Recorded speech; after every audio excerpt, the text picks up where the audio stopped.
जो परिजन आपके धरती से चले गए हैं, वीडियो है पितृदोष के बारे में। आपने बहुत से लोगों ने कमेंट करके पूछा है कि पितृदोष के उपाय आप बताइए अपने ढंग से, क्योंकि मैं एक पास्ट लाइफ रिग्रेशन थेरेपिस्ट हूँ और जब मैं बात करता हूँ तो मैं बहुत से पास्ट के इश्यूज को देखकर बात करता हूँ। एस्ट्रोलॉजी के हिसाब से भी पितृदोष के बारे में बात की जाती है, लेकिन पास्ट लाइफ के हिसाब से भी पितरों का दोष होता है। क्या होता है पितृदोष, इसको थोड़ा समझते हैं और इससे क्या दिक्कतें आती हैं, क्या उसके लक्षण होते हैं, क्या उसका निवारण है, हम पूरी बात करेंगे। इससे पहले अगर आप चैनल पे नए हैं तो डेफिनेटली चैनल को सब्सक्राइब कर लें। मैं देखता हूँ बहुत से लोग और फालतू के दुनिया भर के चैनल को सब्सक्राइब करते हैं, लेकिन हमारे चैनल पे सब्सक्राइब रेट कम है, तो इस बात का बड़ा दुख होता है, तो प्लीज सब्सक्राइब कर लें। आइए बात करते हैं आज के टॉपिक की। तो हिंदू धर्म में पितृदोष को बहुत बड़ा दोष माना जाता है। पितृदोष की समाप्ति शांति के लिए अनेक उपाय किए जाते हैं। यहाँ पर आपको विशेष रूप से मैं पितृदोष के बारे में उपाय बताता हूँ। तो सबसे पहले समझते हैं कि पितृदोष की क्या कंडीशन होती है, क्या तकलीफें आती हैं। तो पितृदोष होता क्या है? पितृदोष पहले होता क्या? पितृदोष के मामले में यह कि पूर्वजों की अतृप्ति जब भी होती है ना, आपके अगर जो परिजन आपके धरती से चले गए हैं वो अगर किसी भी कारण से अटके हैं और आपको बार बार नजर आते हैं, तो डेफिनेटली वो भी पितृदोष गिना जाता है कि उनकी मुक्ति नहीं हुई है। दूसरी बात, आपको नजर चाहे नहीं भी आते, लेकिन आपके घर में अनेक तरह की समस्याएं बनी रहती हैं जो किसी भी कारण से वो है उन्हीं से जुड़ी हुई बातें, वो अतृप्त है, वो दुखी हैं, उनकी मुक्ति पूरी तरह से नहीं हुई है, या आप कुछ ऐसा कर रहे हैं जो उनके सिद्धांतों के अगेंस्ट है, जो उनके सिद्धांतों के अगेंस्ट है। जैसे किसी घर में आपके पितृ कभी भी, पूर्वज जो है आपके, कभी वो नॉनवेज नहीं खाते थे, लेकिन उस घर में उनके जाने के बाद आपने नॉनवेज बनाना शुरू कर दिया, या अन्य कोई ऐसे उल्टे सीधे नियम लागू कर दिए कि वो कहीं ना कहीं उनकी एनर्जी से आज भी कॉन्टैक्ट होने की वजह से उनका श्राप, उनकी नेगेटिविटी हमें तंग करती है, क्योंकि आप उनके वंश में हो तो उनके ऊपर भी दोष लगता है। हम कनेक्टेड हैं, कहीं ना कहीं हमारी ऊर्जा कनेक्टेड होती है, तो आप उनके वंश में, उनके वंश का नाम खराब होता है तो उनको भी कहीं ना कहीं दोष लगता है। उनको भी इस बात का बहुत दुख होता है कि हमारे वंश में ऐसा व्यक्ति पैदा हुआ है जिनके कारण हमें जो है नेगेटिविटी सहनी पड़ रही है। तो जब उनकी आत्माएं ये फील करती हैं तो वो किसी ना किसी रूप में आपको दोष देते हैं, श्राप देते हैं, नकारात्मक फीलिंग देते हैं, जिससे आपको पता चलता है कि पितृदोष है। तो ये मैंने आपको पितृदोष का बेस कारण बताया। इसके अलावा अन्य भी और कुछ कारण होते हैं। जैसे मेन तो बात है कि वो अटके हैं, मेन तो बात है उनकी मुक्ति नहीं हुई है, वो कहीं अटके हैं, किसी नेगेटिव उसमें है, प्रेत योनि में है, या किसी जगह बंधे हुए हैं, किसी तंत्रिक वांत्रिक ने उन्हें बांध रखा है, तो भी ये सब पितृदोष में आती है। इसके अलावा कुछ ऐसा भी हो सकता है कि किसी व्यक्ति ने आपके पितरों को शाप दिया हो, वो शाप पूरे पितरों को लगता है और उसके कारण आपको भी लगता है। आप बोलोगे कि सारे दोष हमें क्यों लग रहा है? जब पितरों की संपत्ति पर आपका अधिकार बनता है तो पितरों की विपत्ति पर किसका अधिकार बनेगा? आपका ही बनेगा ना, याद रखना। संपत्ति पर तो विपत्ति पर भी आप ही का अधिकार होगा। इसका इसी तरह से जो चीजें आप उनके लिए कर सकते हैं वो बड़ी सिंपल है, जरूर करें और उनको राजी करने का प्रयास करें। अब इसमें ज्योतिष के बहुत सारे कारण भी हो सकते हैं कि अगर पंचम भाव में सूर्य है, मंगल और शनि है, और अष्टम भाव में बृहस्पति है और राहु है, तो पितृदोष बनता है। इसके अलावा और भी बहुत सारे तरीके हैं। मैं वो सब ज्योतिष वाले पार्ट में मैं अभी नहीं जा रहा हूँ। मैं यह बात कर रहा हूँ सीधे कि अगर आप इन अशुभ प्रभावों से गुजर रहे हैं तो डेफिनेटली आप पितृदोष का शिकार हो सकते हैं। क्या होता है? गर्भ धारण करने में समस्या होना, या बच्चों का बार बार मिसकैरेज हो जाना, बच्चों का गर्भपात हो जाना, ठीक है, और मानसिक और शारीरिक दृष्टि से बच्चे विकलांग पैदा होना, शारीरिक या मेंटली जो है डिस्टर्ब्ड बच्चे पैदा होना, बच्चों की अकाल मृत्यु हो जाना, शादी में बाधा आना, विवाहिक जीवन में क्लेश रहना, आपस में नहीं बनती, बुरी आदतें। ये बात अच्छे से समझ ले, बुरी आदतें में 70% जो नशे होते हैं वो पितृदोष के कारण होते हैं। मतलब अगर आपके पितरों का आपके प्रति शाप है तो व्यक्ति नशे की ओर प्रेरित होगा, मतलब वो समाज को डुबोएगा, आपके परिवार को डुबोएगा, वो नशे में डूब जाएगा, नौकरी में कठिनाई होगी और आपके ऊपर कर्ज हो सकता है। इनमें से कोई भी बीमारी जो है वो पितृदोष की वजह से हो सकती है। अब मैं निवारण का उपाय बताता हूँ। अगर आप भी किसी ऐसी परेशानी से गुजर रहे हैं तो हाँ, नीचे लिख के कमेंट करके जरूर बताइए। अब मैं आपको उसके निवारण के उपाय बताता हूँ। सबसे पहले तो याद रखिए, सबसे पहले तो आपको अपने पितरों के निमित्त जो है वो कुछ बेसिक चीजें जो आपको करनी है। पहली बात, पितरों के प्रति अगर आपके मन में कोई भी नकारात्मक भाव था उसको दूर कीजिए। हो सकता है आप जब वो जीवित रहे हो आपने उनकी कदर ना की हो। माता पिता, दादा दादी, नाना नानी जब वो संसार में थे, हो सकता है आपने उनको देखा हो, लेकिन आपने उस समय उनकी कदर नहीं की, उनसे आपकी कोई बनती नहीं थी, कुछ भी नेगेटिविटी थी, लेकिन कम से कम उन्हें विदा ढंग से किया हो, या उनकी ब्लेसिंग पाने के लिए हमने कोई ना कोई उपाय किया हो। तो ये वही बात हो रही है अब कि मृत्यु के बाद भी हम कनेक्टेड हैं, अलग नहीं है।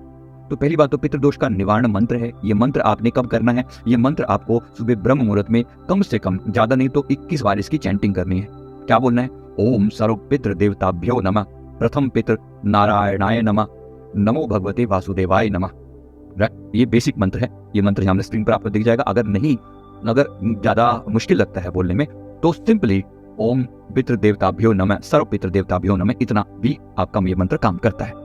तो इस तरह से पितरों को हम नमस्कार करते हैं, कम से कम 21 बार इसकी चैंटिंग करें। अब जो दोष है उसको निवारण के जो तरीके हैं वो ये बताता हूँ। सबसे पहले याद रखिए, अपने इष्ट गुरु भगवान के आगे अब जो भी पितर अटके हैं, जो भी पितर अटके, इष्ट गुरु भगवान जहां भी आपकी श्रद्धा है उनके सामने ब्रह्म मुहूर्त से पहले उठकर, मतलब ब्रह्म मुहूर्त के समय में उठकर, सूर्योदय से पहले उठकर आपको उनके निमित्त बैठना है, अपने गुरु इष्ट भगवान को नमस्कार करना है। स्नान आदि करने के बाद आप उनके आगे बैठें, प्रणाम करें, दंडवत करें अपने इष्ट को, गुरु को, भगवान को, और फिर उनके लिए प्रार्थना करें कि हे प्रभु, मेरे पितर, मुझे लगता है कि मेरे पितर अटके हैं, मुझ पर ये पितर दोष है, तो मैं प्रार्थना करता हूँ कि मेरे पितरों को शांति मिले, मेरे पितरों को शांति मिले। ये जो 10 मिनट का मैं अब चैंटिंग करने जा रहा हूँ, मैं मेडिटेशन करने जा रहा हूँ, ये उनके निमित्त कर रहा हूँ। तो इसके बाद आप दिया जला के सामने रखें, अपने इष्ट गुरु भगवान के आगे दिया जला के रखें और फिर अपने पितरों के निमित्त प्रार्थना करें। आप कोई भी प्रार्थना पितरों के निमित्त जो है ये प्रार्थना करके कि मेरे पितर शांत हों, ऐसा करके आप कोई भी एक मंत्र की चैंटिंग आपको एक माला तो कम से कम करनी है, जो 8 से 10 मिनट। आप चाहें तो अपने गुरु के नाम का जाप कर लें, ओम नमः शिवाय की चैंटिंग कर लें, या महामृत्युंजय मंत्र की चैंटिंग कर लें, जिनमें से जो आप कर सकते हैं। आपकी श्रद्धा अनुसार बोल रहा हूँ, जहां आपकी श्रद्धा, वो श्रद्धा मोस्ट इंपॉर्टेंट है। माँ काली का मंत्र कर सकते हैं, ओम क्रीम कालिकाय नमः, ये वाला मंत्र कर सकते हैं। आप भगवान नारायण जी का मंत्र कर सकते हैं, श्री कृष्ण भगवान जी के मंत्र कर सकते हैं, जहां आपकी श्रद्धा हो। आप उनके मंत्र की कम से कम 10 मिनट का कोई भी मंत्र जाप करके उनके निमित्त करें कि ये जो मंत्र मैंने किया है ये अपने पितरों के निमित्त मैं अर्पण करता हूँ, मैं प्रार्थना करता हूँ, मेरे पितर इसका जो भी पुण्य है ये उन्हें मिले, और कृपा करके आप संतुष्ट हो और मेरी प्रॉब्लम का, मेरी इस समस्या का समाधान करें। ऐसा विशेष रूप से उनकी प्रार्थना कहिए, उनकी प्रार्थना उनसे करिए कि मेरी ये समस्या का समाधान हो। ऐसा करके ये संकल्प लीजिए कि आपको ये जो करना है ये कम से कम 11 दिन तक जरूर करना है। 11 दिन के बाद आपको समस्या में डेफिनेटली समाधान होना शुरू हो जाएगा।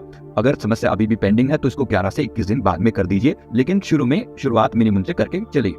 और ये बात याद रखिए, जब आप अपने पितरों को का ये के लिए निमित्त ये कर रहे हैं तो प्रेम पूर्वक प्रार्थना करें। और जहां तक मेरी मान्यता है कि पितरों की फोटो घर में ना रखें, कहीं ना कहीं आप उनकी एनर्जी से कनेक्ट हो जाते हैं और बाद में उनको सोच के दुखी होते हैं, ऐसा मेरा मानना है। बहुत से ज्योतिष आपको इसके बारे में बिल्कुल उल्टा कहेंगे कि नहीं, पितरों की फोटो दक्षिण दिशा में माला चढ़ाकर लगानी चाहिए। मेरा ऐसा मानना नहीं है, कोई डिसएग्री करे तो आपकी अपनी मर्जी है, मैं इसमें नहीं मानता। क्योंकि मेरा ये मानना है कि उनकी ऊर्जा से जब आप कनेक्ट हो जाते हैं तो उनकी ऊर्जा आपको लगातार, आप उनकी ऊर्जा के संपर्क में रहती हैं तो उनकी मुक्ति होने में दिक्कत आती है।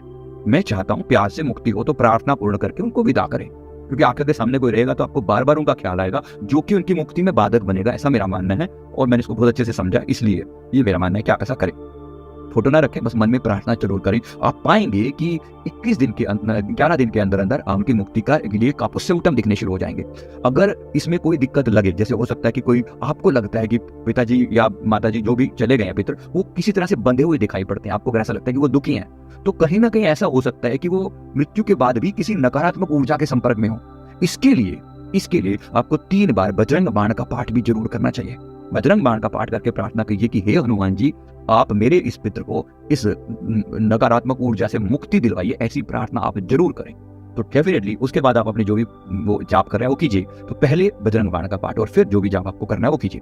ये डेफिनेटली आपको उनकी मुक्ति दिलाने में सहायक होगा। बिल्कुल आजमाई हुई चीज है, एकदम प्रैक्टिकल करने के बाद आपको कह रहा हूँ। दोनों ही परिस्थितियों में हमने काम किया है और देखा उनकी आत्मा, जो अभी रिसेंटली हमने किसी की आत्मा जो है ना अटकी हुई थी, बहुत बुरी तरह से परेशान थे, घर के सारे काम रुके पड़े थे, वो सब दोषों का निवारण हुआ। ये करने के बाद केवल 11 दिनों में उनके पिताजी की आत्मा प्रस्थान कर गई, बड़े प्यार से सुखी होकर, आनंदित होकर, और आशीर्वाद भी देकर गई। घर के सारे काम बनने शुरू हो गए। अब ऐसे ही मैं आपको ये बता रहा हूँ, बिल्कुल आजमाई हुई चीजें जरूर कीजिएगा। इस दौरान ये याद रखिए, बड़ों का आदर जरूर करें, माता पिता का जरूर, अगर कोई आपके पूर्वज अभी जीवित हैं, जो भी बड़े हैं जीवित हैं, उनका सम्मान जरूर करें। उनका सम्मान, जो आज हैं, कोई भी बड़े बुजुर्ग हैं, उनके प्रति सम्मान का भाव रखें और अपने इष्ट गुरु भगवान की पूजा नियमित रूप से करें, जिनके प्रति भी आपके मन में श्रद्धा है।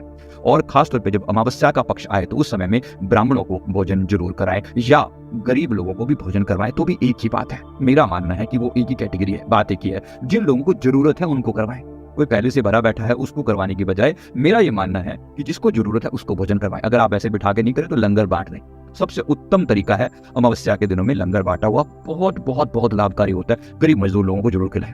और जैसा मैंने अभी कहा, खास तौर पे श्राद्ध पक्ष में आप पितरों को जल और काले तिल अर्पण कर सकते हैं। जैसा प्रोसेस होता है उसके बारे में अलग से बता दिया जाएगा। तो ये आपको बेसिक है। और सूर्य देव को क्योंकि आप सुबह उठेंगे सही, तो नित्य तांबे के पात्र में भरकर जल अर्पण करें उससे, क्योंकि वो आदि पितर हैं, सभी पितरों के परम पितर हैं, तो इसलिए उनकी ब्लेसिंग से पितर भी संतुष्ट होते हैं। ये बिल्कुल सिंपल से उपाय मैंने आपको बताया, इसमें कुछ भी ऐसा नहीं है जो आप नहीं कर सकते। एक चीज और जो की जा सकती है वो पशु पक्षियों को रोटी आदि खिलाना। जरूर गाय के लिए रोटी निकाल दें, कुत्ते के लिए रोटी निकाल दें, इससे भी पितर संतुष्ट होते हैं, उनको शांति मिलती है। तो जैसे मैंने कहा, ये सारे उपाय आप जरूर इजी से इजी एकदम किए जा सकते हैं। आप जरूर करें, अपना भी, उनके पितरों को शांति मिले और आपके मन को भी शांति मिले, घर की समस्याओं का समाधान हो, जरूर होगा। मेरी ऐसी निमित्त प्रार्थना है कि अगर आपको ये समस्याएं हैं तो जरूर ये समाधान कर ले। इसमें आपका कुछ बिगड़ेगा नहीं, कुछ जाएगा नहीं, आपको जरूर लाभ होगा। मैं उम्मीद करता हूँ वीडियो आपको जरूर अच्छी लगी होगी। कमेंट करके जरूर बताएं, वीडियो लाइक करें, कमेंट करें, चैनल को जरूर सब्सक्राइब करें। Thank you very much, thank you.